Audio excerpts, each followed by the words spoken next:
Hi, everyone. Welcome to today's webcast brought to you by LIGHTWAVE. Today's event, Fiber Optic Multiplexing Technology, will be presented by myself, Larry Johnson, the director and founder of the Light Brigade. And there's a few housekeeping items that we want to cover. And at the bottom of your console are multiple application widgets you can use. If you have any questions during the webcast, you can click on the Q&A widget and submit your question. We will try and answer these questions during the live Q&A portion at the end of this webcast. If additional resources have been provided for this webcast, such as a PDF of the slide deck, it may be downloaded via the resource list widget that looks like a green folder on the bottom of your screen. You can expand the slide area by clicking on the maximize icon on the top right side of the slide area, or by dragging the bottom right corner to enlarge. In fact, you can expand and reposition many of the components on your screen, so please feel free to arrange as you desire to give you the optimal webcast viewing experience. If you have any technical difficulty during the webcast, please click on the Help widget. It has a question mark icon and addresses common technical issues. If you still need assistance, just type your issue into the Q&A widget, and a member of our webcast support team will work with you to correct the problem. And for your convenience, this presentation will be available on demand within 24 hours of this live event, and a reminder email message will be sent to all registrants with a link to the archive.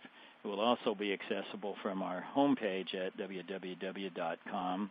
lightwave.com, and so forth. On behalf of LIGHTWAVE and Pinwell Corporation, we're ready to start this for today's presentation, Fiber Optic Multiplexing Technology. Okay, thank you for joining us today, and we look forward to serving you with future webcasts, which today's is, of course, the evolution of FTTx.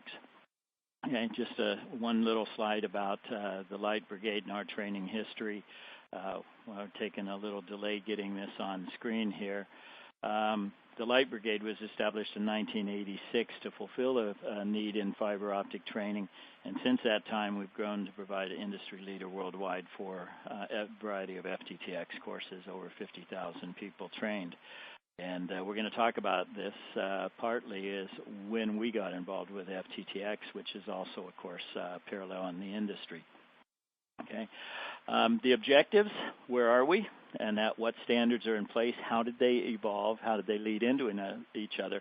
And we're going to talk about some real key issues such as growth, migration, coexistence as well, and the impact of them. But we also want to talk about where we're going. So there's a lot of really exciting things happening right now in FTTx, and it's really nice to have the standards groups staying ahead of the industry. In fact, we're 1 to 2 generations ahead right now, which is really healthy for us all. And how did we get here, and the impact of various changing technologies, and including legacy installation. So I put in a few slides here just to kind of give you an idea of some of the impacts that we have. So on this one, just if we take a look from the left column, we look at different utilities, the appliances, the role of the TV, the personal computer, and the telephone. And when we go back 20 years, and our major method of communication was the telephone. But if we look at the data rate that's associated with sending a digitized voice signal, it's relatively low data rate. But when we also look at the role of the personal computer, we see those roles going up.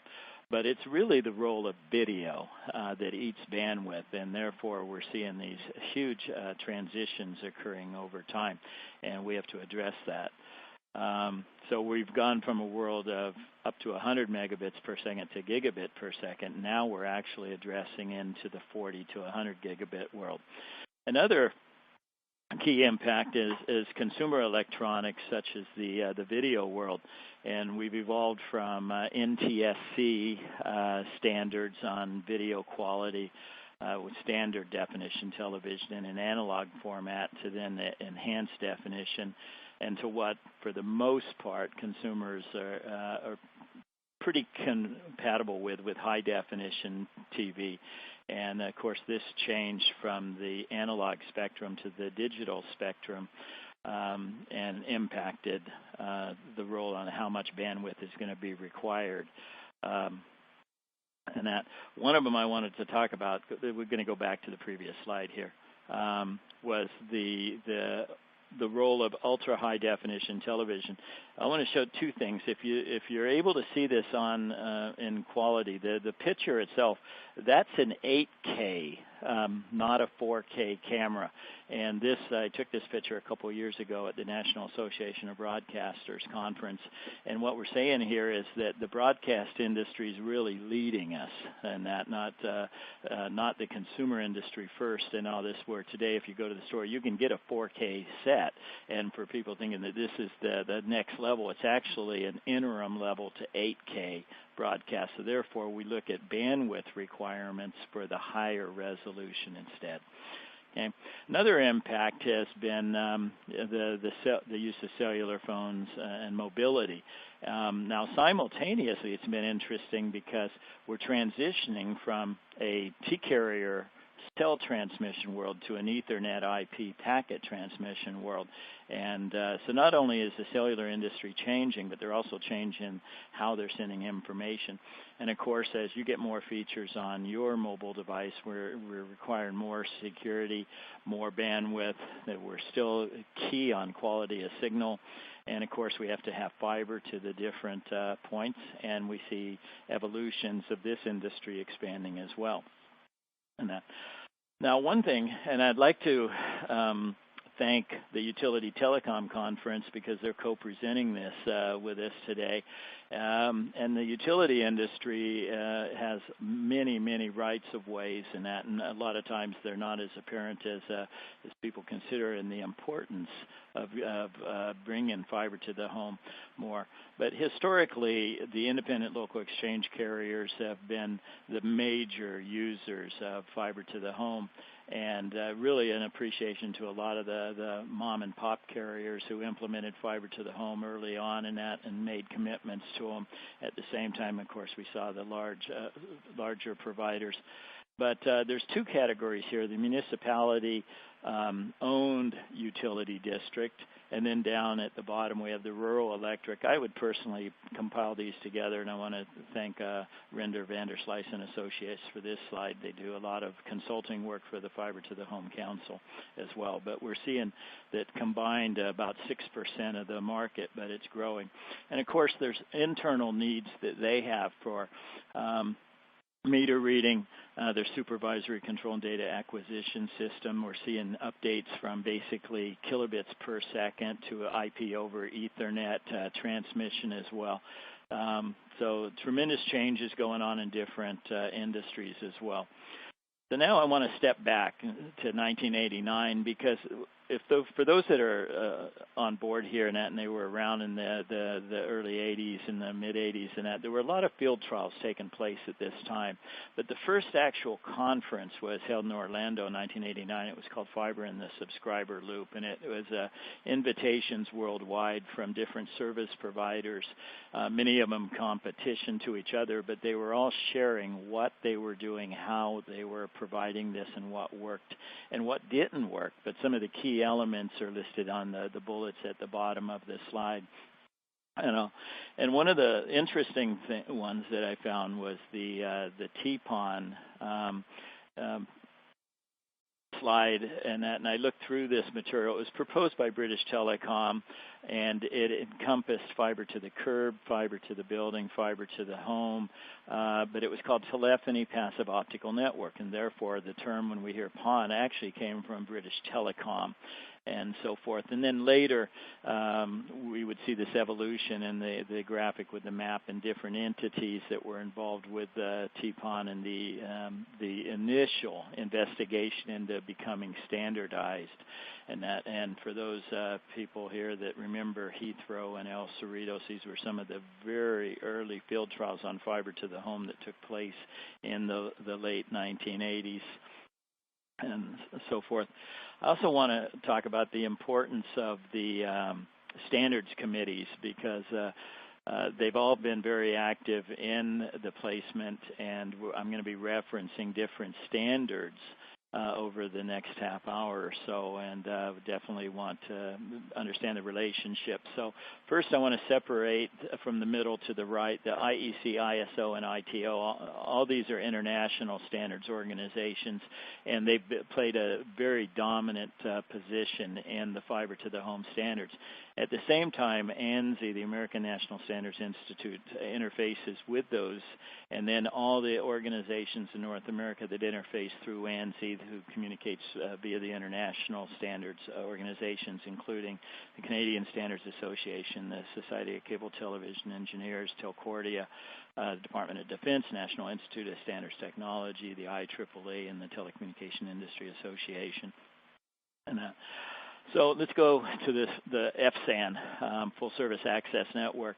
The impact of the S652 document led to the development of the ITU's G.983 standard, and this was called B-PON, sometimes called APON, but it was the very first of the standards for fiber to the home. And it drove existing standards and services with the ITU. It made compatibility with different fiber standards, different passive component standards. It laid out the physical layer that would be used on all fiber to the home installations to this date. So even though someone may say, well, that standard's obsolete, well, it was the foundation as well. And that so forth. So, and today, FSAN's still around. They do the development work prior to the ITU Study Group 15 work for it. One of the things, though, that was defined was a term called the Optical Distribution Network, or ODN.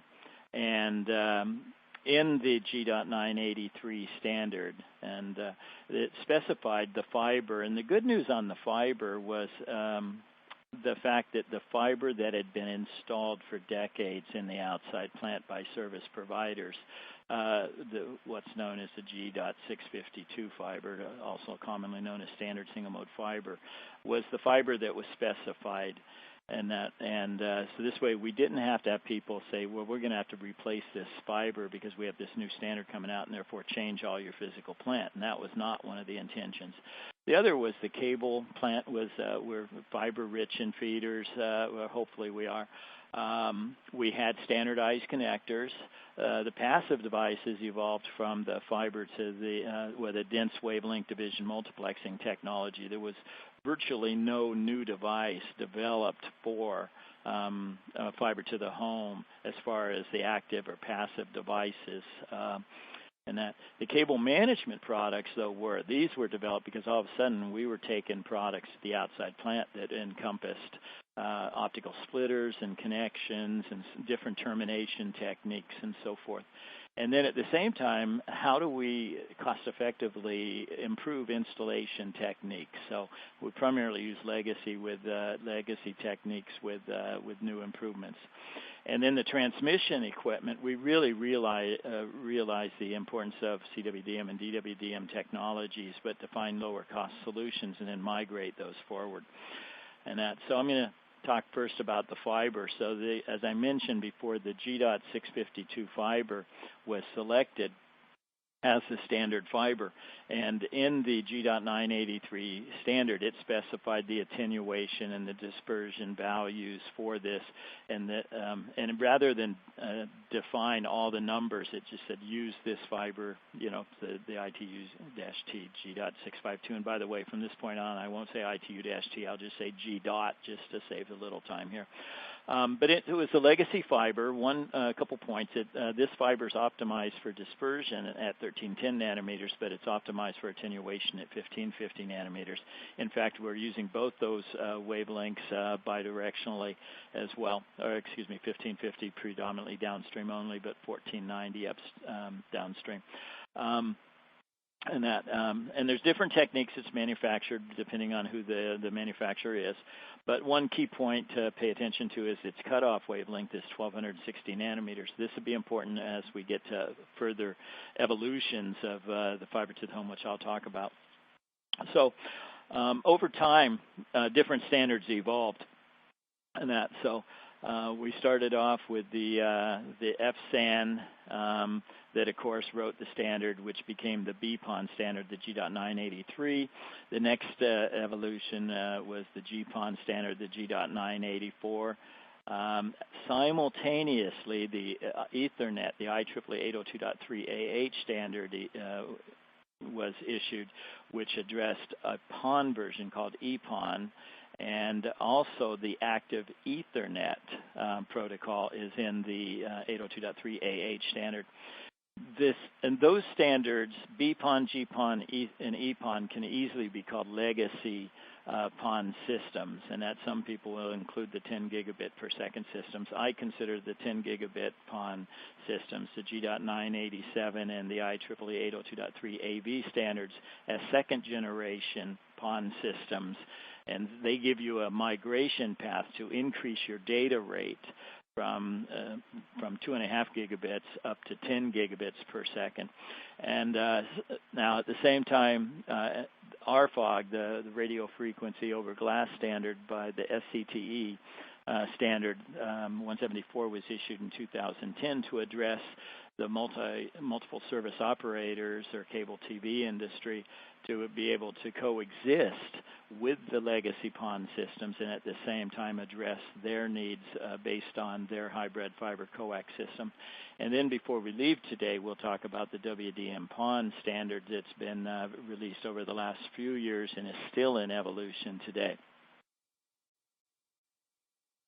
So the first standard was, of course, the G.983 B-PON standard. A couple notes here. It was the first standard. It's really based strongly on ATM cell-based transmission on for SONET and SDH compatibility and different data rates for downstream transmission and upstream transmission with either symmetrical or asymmetrical techniques. And even though the standard does define two fiber transmission or bidirectionally, virtually everybody's using it bidirectionally instead of one fiber transmit, one fiber receive, just to save fibers. Another point in this standard was it established the length of a PON network, the splitter counts, the fiber counts, the optical return loss specification from a system quality of signal perspective, defined the wavelengths for downstream transmission, and we'll normally say 1490 nanometers for center wavelength. And by the way, that laser was not invented for this. It was actually developed as a pump laser for DWDM optical amplifiers. The original band is used for upstream transmission with a center wavelength of 1310 nanometers plus or minus 50. But remember, the cutoff wavelength is 1260 nanometers from single mode to multi-mode. So again, I just want to point this out because we will talk about it. And then the enhancement band was also added so that the existing cable TV operators could use their standard wavelengths of 1550 nanometers for RF overlay using an external WDM. And at the same time, we had to support the protocols that were common at the time that were out. Simultaneously, the work was occurring with the IEEE, and the 802.3AH standard evolved in 2004. And in this case, this was also called Ethernet in the first mile. And it was a point-to-multipoint architecture. It was also the active Ethernet portion as a point-to-point network is also in this standard as well. And data rates from 10 to 100 to 1,000 megabits per second were used. It also defined span lengths of 10 or 20 kilometer spans for the PON networks. However, the active Ethernet, because it doesn't have the optical splitters, we can have much longer links, and that because we don't have the splitters, so 60 kilometers, 80 kilometers, etc., is very good. And of course, it's a dominant standard for IP transmission, that as well. Okay, so just on a real quick overview of Ethernet protocol, again, uses G.983 specifications for wavelength, fibers, and components. Two different splitter options, 1 to 16 and 1 to 32. And then the numbering sequence also dictates whether they're using a single fiber, a dual fiber approach, or a PON system. So again, the standards covering PONs as well as active Ethernet point-to-point systems as well. The dominant standard today that's been placed is Gigabit PON, and that otherwise known as GPON. A little note here, by the way, is any of the ITU standards has a hyphen before the PON, so it's G-PON, where IEEE standards do not use the hyphen. So for those technical people there that like to be perfect in how they describe this, the hyphen is an ITU feature. Anyway, released in 2004. It has a benefit that because of the Gigabit PON encapsulation method called GEM, it can transmit either ATM cells or Ethernet packets and handle data rates up to 2.5 gigabits per second. Also has a couple other options. If we increase the split rate from 1 to 32 to 1 to 64 splitters, we add another 3 dB of theoretical loss into the loss budget. So higher power versions were included into the GPON, including B+, C+, and C++ options. And it still coexisted or maintained coexistence with legacy B-PON, and at the same time had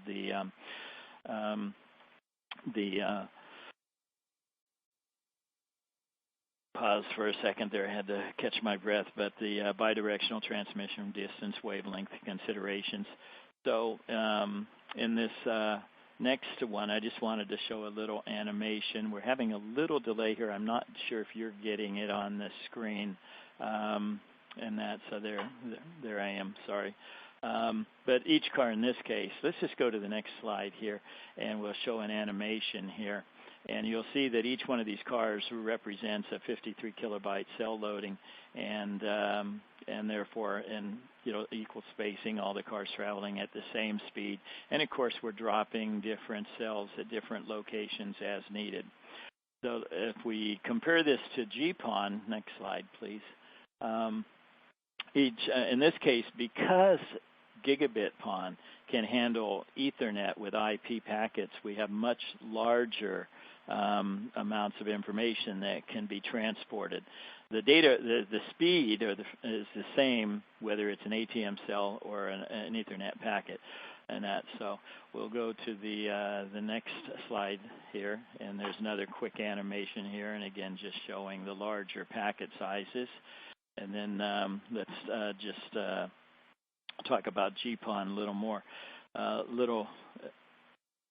It's again, when we combine both IP packets and ATM cells, the fact is we can transport both through the gigabit encapsulation method, and that which makes this the ideal circumstance for organizations implementing the systems.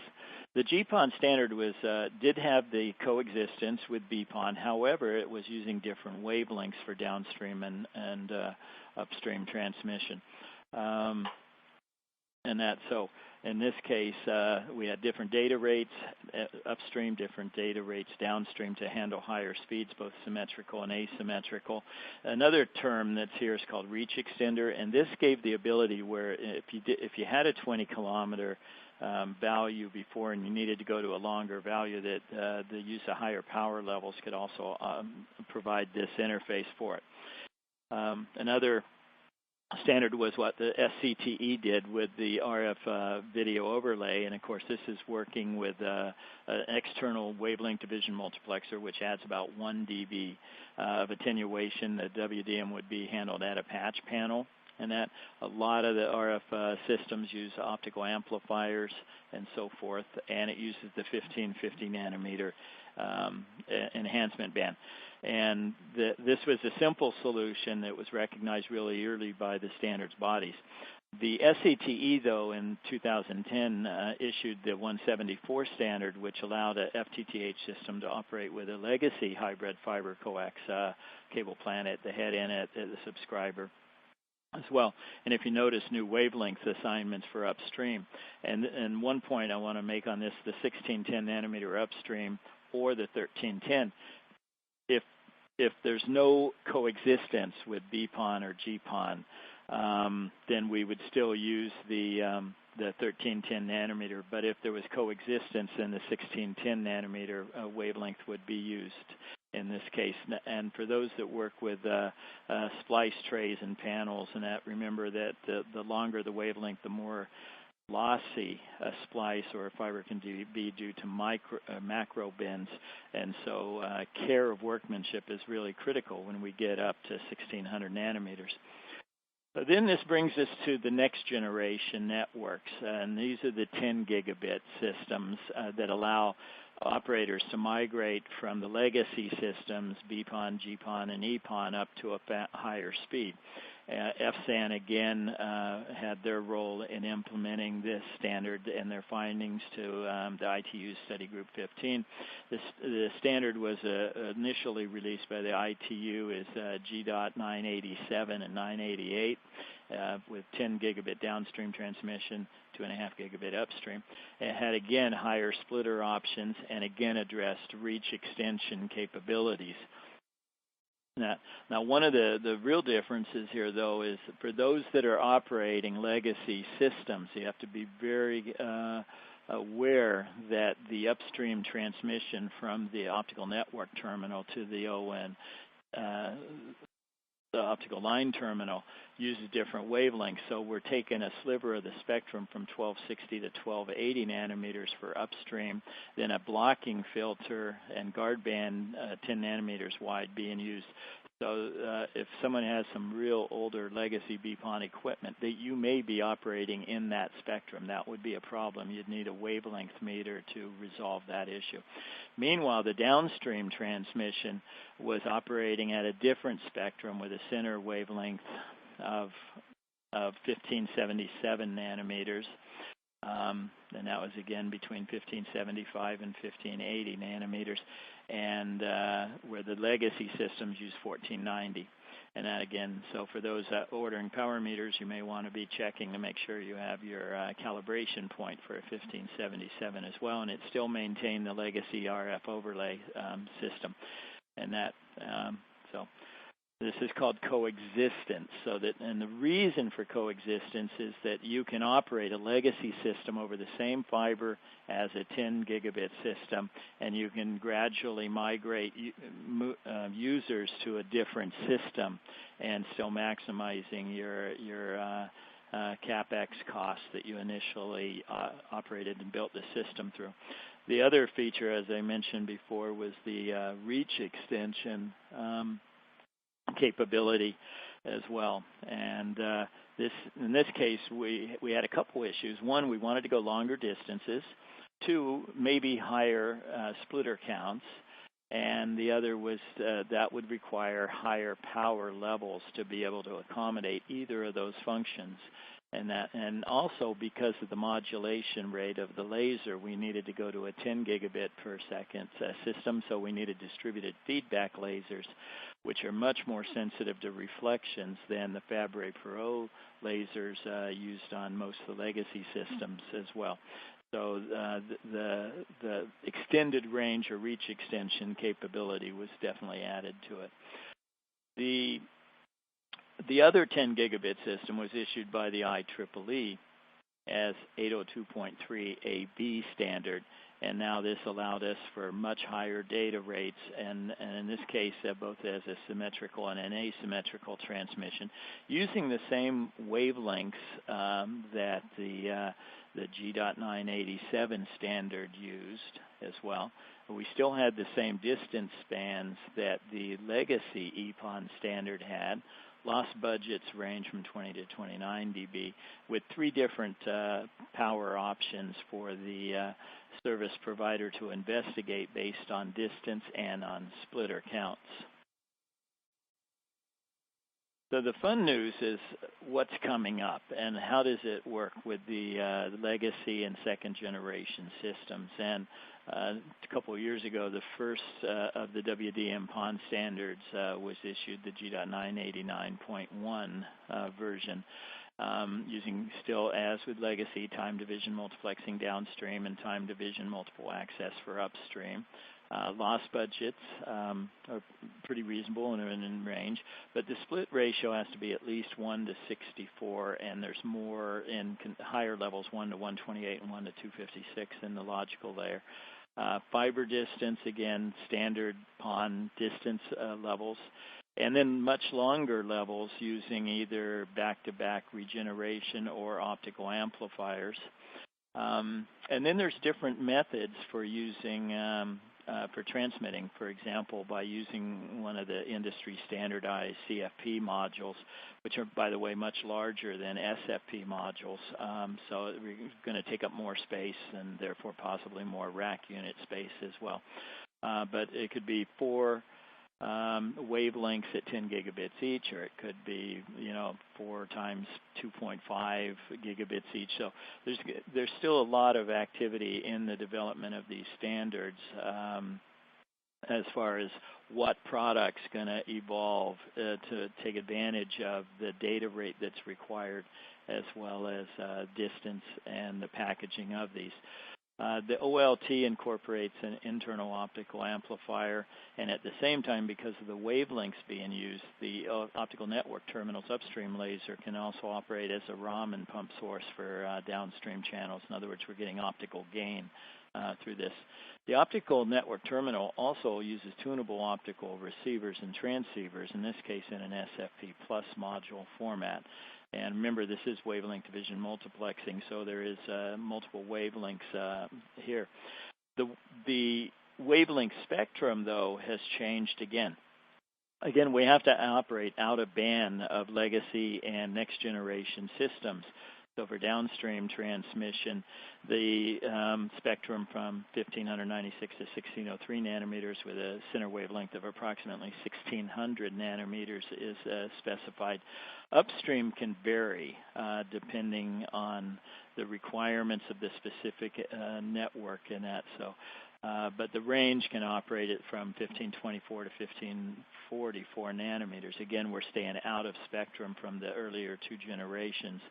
And then different WDM and TWDM, by the way, is time wavelength division multiplexing. So we're taking advantage of time division multiplexing, and then at the same time combining it with multiple wavelengths as well.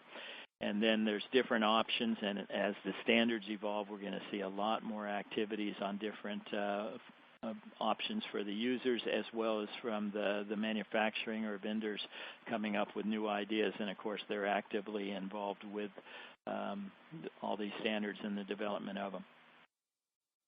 So the point-to-point WDM system, again, we have a shared spectrum. So what this means is that we have full coexistence with legacy PON and a next-generation PON system. So we have to narrow the spectrum that's going to be available specifically for WDM-PON to coexist with these. Now, once we go to expanded spectrum, if you're not using a legacy system, whether it's an RF overlay system or a GPON system, that means you can broaden the optical spectrum and use it for a lot more spectral flexibility. So if you're a service provider first coming into this, it's going to give you a tremendous amount of flexibility and incorporating different the WDM technologies. And again, one of the options is the ONTs are colorless. In other words, they don't care what the wavelength is. They'll tune to the assigned channel, which means that there has to be handshaking occurring between the transmission and the receiving sides. So on this next chart shows 2 basic examples of working as a coexistence, to where your existing optical splitters are in the outside plant, whether it's a fiber distribution hub or a pedestal product or whatever. In this case, all we're doing is we're going to change out the ONTs and the OLTs. We're going to operate over the same fibers, and of course we have to multiplex this on. We're going to use the filters at the ONT to remove the downstream signal, and of course we're going to operate at different wavelengths upstream. At the bottom part of this slide, though, shows if we replace the optical splitter with a wavelength splitter instead, or in other words, a filter, and then we filter light at the same point. then each customer is basically getting their own spectrum in this case. Now, we don't imagine at this point too many subscribers wanting 10 or 40 gigabits a piece and all this. So the initial play will probably be more for business clients, high-end bandwidth customers or so forth. But this also implies that it's a greenfield environment versus a brownfield environment. And of course, you can always put the splitter if you want to do a home run technique. The filter can be moved into the service provider's node at any point, and then everybody has their assigned wavelength. Of course, that still requires a fiber-rich environment out to a certain point. So there's going to be a lot of different options provided by the manufacturers and the different concepts evolving. And remember, this is a relatively new standard, so we're still seeing it in evolution. And so when we start looking at different options, so we have different wavelengths from the service provider as well.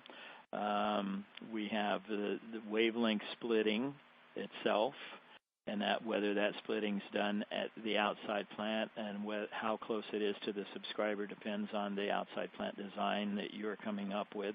And then doing a combination of power splitting and filtering using the same equipment, hardware, and fiber plant as well. So what we are seeing, though, is, we address future trends and what's occurring. So greater bandwidth requirements, the data rate we've already seen in the 15 years since the first PON systems were literally being established and implemented. We've gone through 3 different generations, even though for the most part people are still involved with the first generation legacy GPON systems and then migrating to the second, and we're already addressing the third.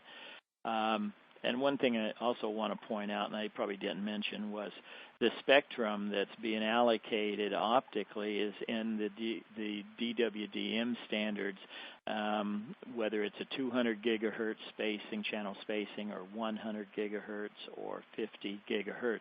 Depends on the requirements and the cost. And of course, the tighter your channel spacing is, the more costly these systems will be. But the solution's there, and there's a lot of spectrum for that.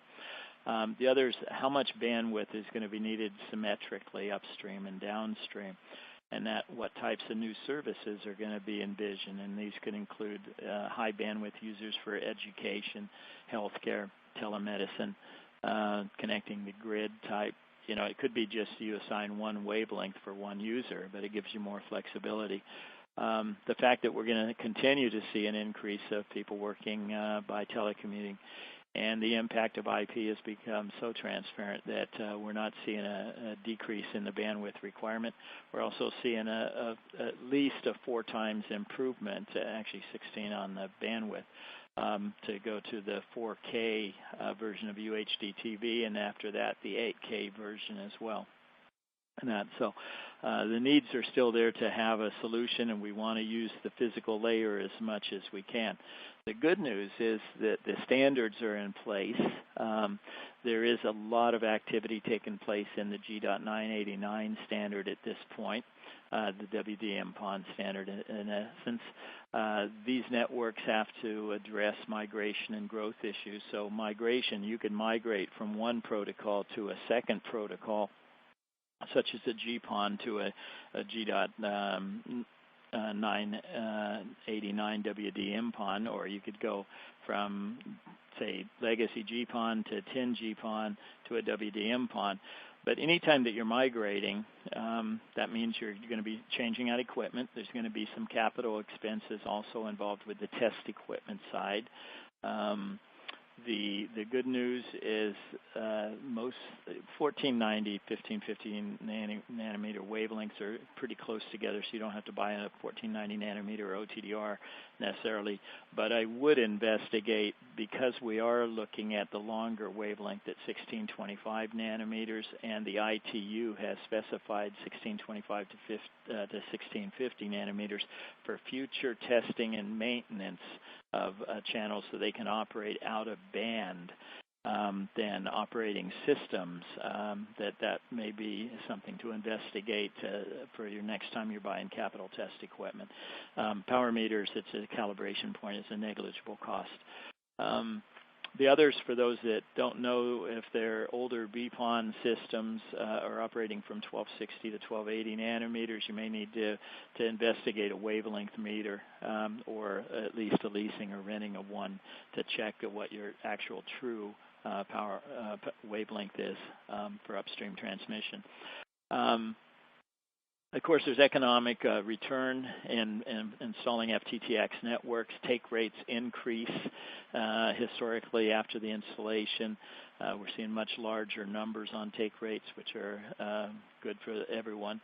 We're seeing PUDs installing FTTx networks, and where I am out of Seattle, Washington, we have many public utility districts here who have been installing and operating FTTx networks for 10 years here. So they have their right-of-ways, they have a business need for it, they want to meet the requirements of their clients, but we're also seeing major economic growth in areas such as Wenatchee, Washington, serviced by Chelan County, PUD in particular.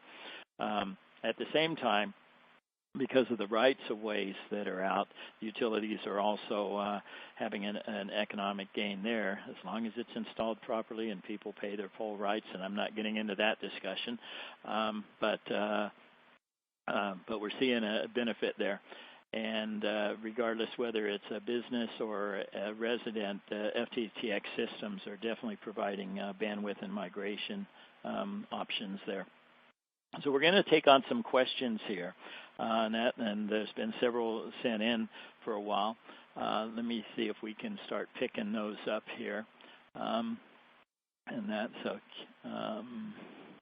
while we're waiting here for the right questions to come up on my end, I do want to say that our next webinar is going to be May 18th. And it will be on optical return loss and reflectance, two key issues as well. So, okay, so I need to be able to see the entire question here. I'm only getting a portion of it. Okay, does the question is, does the WDM-PON make it easier for multiple providers to coexist on a network? Actually, yes, it would. As far as what we can do optically, yes. As far as regulatory and rules, I'm not necessarily saying that every state or country is going to be the same. But the fact is we're using the spectrum. There's been a tremendous amount of research done to make sure that we can coexist, that we're using the optical spectrum. There are some cases with the legacy PON systems that operated between 1260 and 1280 nanometers because the spectrum was 1310 plus or minus 50. To the 10G PON systems, which use the 1260 to 1280 nanometer spectrum for upstream transmission. But yes, definitely could coexist. You could assign each user different wavelengths very easily. Okay, another question here was, are mid-span reach extenders a active device in the field versus an FDH being passive? The reach extenders, there's two options here. You could have optical amplifiers as a mid-reach extension option, or you could have back-to-back regeneration with your retime, reshape, reamplification. So if it's, the 3R function's definitely active. Optical amplifiers, because they require power, they technically would be an active device, but at the same time, it's optics in, optics out. So it's always one of those areas. Okay, and then the question, the C++ optics, that's actually in the G.987 standard. And I'd have to refresh. I'll have to get back to you on that, but check and see whether it first came out in G.984, but it's the higher power level option. And there's a request for a glossary document for the different terminology. I'll be glad to handle, to send you a direct email on that. By the way, if anybody's interested, my email address is larry@lightbrigade.com. we'll give that to you in a few minutes anyway. Let's see. The copy of the slides, they're going to be uploaded within 24 hours by LIGHTWAVE and available. So you'll be getting an email from LIGHTWAVE specifically on how to do that. Question: which technology is expected to apply to low WDM-PON? I'm not sure I completely understand the question, so we may have to take that separate online independently on this. So, and there's I just want to say there's a lot of activity taking place right now in G.989. Matter of fact, there's a portion called XGS-PON, and technically it's the G.9807.1 standard. And this was not in the presentation. This has been a pretty recent announcement. But anyway, I'll give it to you one more time. It's ITU-T space G.9807.1, and it's titled 10 gigabit capable symmetric PON. What this does is one of the limitations on G.987, the 10 gigabit standard, was it was asymmetrical, 10 gigabit downstream, 2.5 gigabit upstream.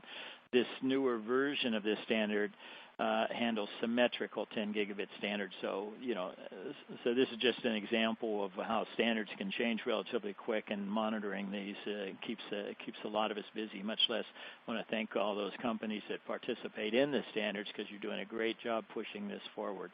I have one question that I'm going to have to address independent. So if I didn't get to your specific question, I will address these one-on-one. There's a couple questions here on cost. I'll deal with those as well, because I can tell you this, that anytime that we have to change to higher technology, a DWDM technology, for example, a WDM-PON, because all the optical elements involved, such as optical isolators, wavelength lockers, tighter filters, and that, yes, there's going to be a higher cost for those newer systems. But again, as the manufacturing volumes go up with acceptance, those costs tend to decrease. And there's a question, what is the relationship between the attenuation and the channel frequency due to connector loss? There really shouldn't be a difference here. If we talk about the frequency, which I'm interpreting as wavelength, at say 1310 or 1490 or 1625, the specified value in the G.671 component standard is still the same, and that's a 0.5 dB, regardless of the wavelength that's being used. So we really shouldn't see that. I'll be glad to answer specific questions in the near future, and glad to work with you on that. And I think at this point that I got most of the questions. There's a few that I'm going to have to get back to people on directly. Also that every time we do one of these webinars, we feature one of our DVDs. I really like the fiber optic cable DVD for one chapter in particular. I mean, as much as I like all of them, but we show the manufacturing process from the second a fiber spool comes into a cable plant to the time that the cable is tested and shipped going out.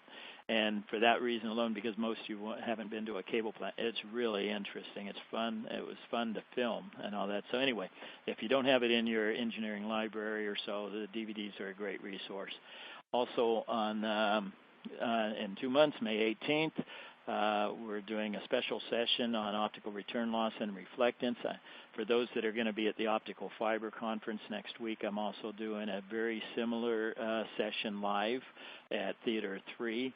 And it's a really fun discussion, because there's a lot of confusion out there on these two elements, and we really want to clarify this and have it so that people understand more about the differences between return loss reflectance and the impacts of different lasers, therefore signal quality and the bit error rate. So We're ending a little early today, so but I thank you for being on board. Do we have any last-minute questions that may have come on? It looks like, yeah. Let me see. We just had a few more here pop up. Okay. I'm going to have to get back to one person here specifically on it. And then, yeah, there's a couple here that are very specific that I'm going to have to address one-on-one. Okay, well, anyway, we thank you very much for your attendance, taking time from your work. You will be able to get a copy of the presentation. You will be notified by LIGHTWAVE within the next 24 hours. And for those that I wasn't able to respond to your questions, I will be getting back to you. Okay, so thank you very much for your time.